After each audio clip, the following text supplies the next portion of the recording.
Why, hello everyone. Spencer here, also known as ScreenSpeak, and in today's video, this is my The Last of Us Season 2, or is it called Part 2? Game 2? Season 2 of this game. You know what I mean. Spoiler review, so without further ado, let's discuss.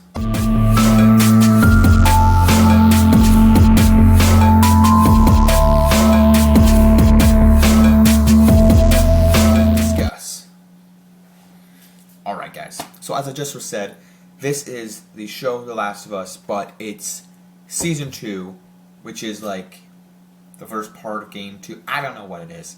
They're now saying that they need a fourth additional season to tell the story of Game 2. That's fine with me. That's fine with me.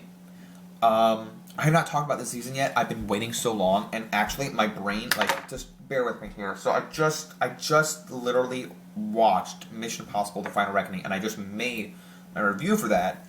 And I don't know what's coming out when, but I think this is coming out on Wednesday. I think I put out Mission Impossible review first. I don't know what I've done. Yeah, this video is coming out on a Thursday. Schedule's bizarre, guys. I'm making a lot of stuff, and I'm working, so my brain is cool. My brain, I'm happy. I'm happy with my life. I love my hobby. But regardless, I digress. That I'm trying to collect my thoughts because I just watched Mission Impossible, just talked about that. Now I'm trying to remember this show. So there's things and happen before we get anywhere. This is one of my top 10 shows, but now the way the show ends, I'm like, I don't know where this show sits for me, because I wasn't sure where it was going, and then I'm like, oh, this is where it's going? So by the time the show ends for me, I'm gonna have to figure out where it lands, because it's definitely not, right now, I'm still a big lover of Arcane and Invincible, because both of those shows do with animation and storytelling is really good. Really good. Now this show's storytelling is phenomenal, and I'm going to tell you why I enjoy the show and what people are, absurdly stupid about. Now, I'm not calling anyone out. Mainly because, I'm not a sexist or racist person, but I just think that it's absurd to say. This doesn't mean I'm sexist, but again, people are like, oh, well, I'm not going to watch Ellie and Dina. Okay, that's stupid. But first of all, the point where people are just like, well, Joel died, I'm not going to watch the show anymore, that means right there that you're stupid. Because if you had played the game, if you knew the show was coming out, and you had played the game, are you automatically either A, assuming that they're going to change the show's story, that you're just going to not kill Joel, or B, that you weren't going to watch the show after where Joel died? I'm confused by that logic narrative. I don't know. But I knew something big was coming, and it was tense when Abby just killed him with the golf club. It was tense. And the character progression of Ellie, yes, she's a little bit, she's psychotic, but yeah, she's a little bit of a, into herself, and then isn't happy with Joel. But then we get that flashback episode later that answers questions, and then people would still be mad about, oh well, she's still into herself, as Jesse says. But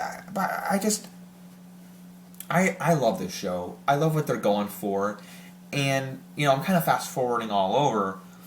But what really sparked to me was the whole relationship of father, parenting, right? Kind of goes back to, or The Wild Robot, how that movie deals with parenting and stuff. But this show, and how that backdrop, the flashback episode with the guy was the swordsman from Hawkeye, and how he's how Joel's dad's dad was mean to Joel's dad. Joel's grandpa was mean to Joel's dad.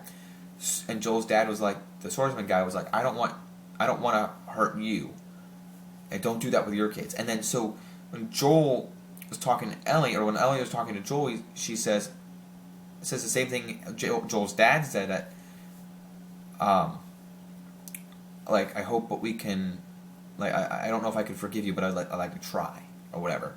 I hope we can do this. And it's just talking about the Fireflies and what Joel did at the hospital. it's crazy, and it's very emotional. And Pedro Pascal's performance is incredible, and you see that. And then when Dina tells Ellie that that she's pregnant, and I'm like, oh man, and there's this symbolic, okay, what's gonna happen with the child? They're gonna raise it, and now Jesse's dead because Abby killed him in the finale. I'm like, this is crazy. This is nuts. By the way, the Watcher, Josh Peck, is in here in this season. The Watcher's in here. The Watcher, Jeffrey Wright's in here, and he's probably going to become a bigger part next season with the characters because he's been integral in this season, but we're going to see him pop up again next season. I mean, throughout the end. But I just wonder, Abby is tense, and by the way, I love Dina Isabella Merced. She's great as Dina. And Bella Ramsey is great as well. Again, Joel, getting to see him in this show was great, but I just want to know, because people were mad about it, him leaving, him dying. I'm like, great. Right, the point, you could be mad all you want, but the point of this show, the point of the show is Joel and Ellie. But you know what happens in Game 2. They're going to have to develop, they changed stuff and made it, interweave, new points in there to make the narrative and story make sense and, change it up for, a realism of a story, of a TV show. But killing Joel was still the objective and goal of the show because you can't, they could have delayed it a little bit. I thought that would have been better, but they still had to do it at some point. But regardless, I think the cast here is great. Tommy, I love Tommy. I'm not saying he's the new Joel, but what I'm saying is that there's a point here. He's very decisive. He is that next form of leadership, and he's like, oh, I know how to do this. I mean, Tommy and Jesse are great leaders and role models and, people, but Ellie and Dina are good in what they do. I just love Dina and Ellie's relationship, by the way, and I was so happy that they kind of played around with each other, not in a weird way or anything, but just had a little relationship. But I just hope that they get together again, when Jesse's like, you don't really love her, and I'm like, come on now, you have to do them dirty like that. But anyway, I enjoyed the season. I'm just curious by the end about Abby, alright. By the way, Ellie is a vicious monster is crazy to watch on screen. But what's going to happen with Abby now? I'm going to watch more of this show. I'm going to finish this show out. Are people going to tune in to watch just a show about Abby, a season about Abby, and her upbringing, her rise of fame? I don't know. I don't know. So I'm left to one. I'm just curious. This is I'm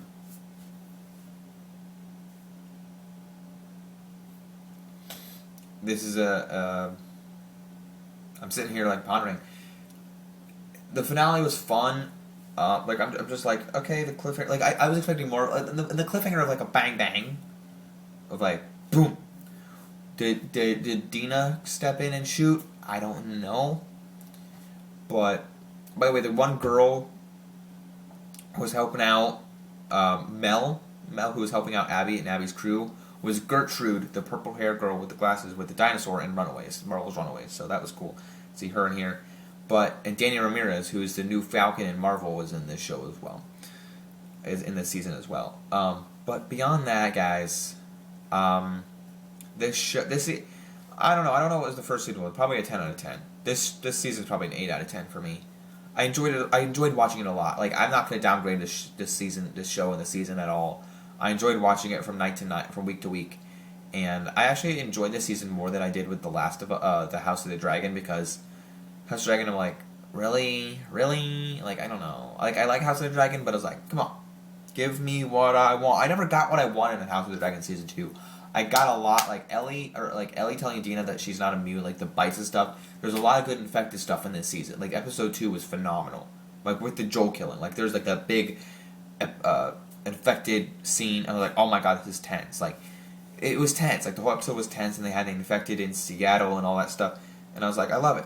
But beyond that, I mean, like, it was way better than I got what I wanted this season.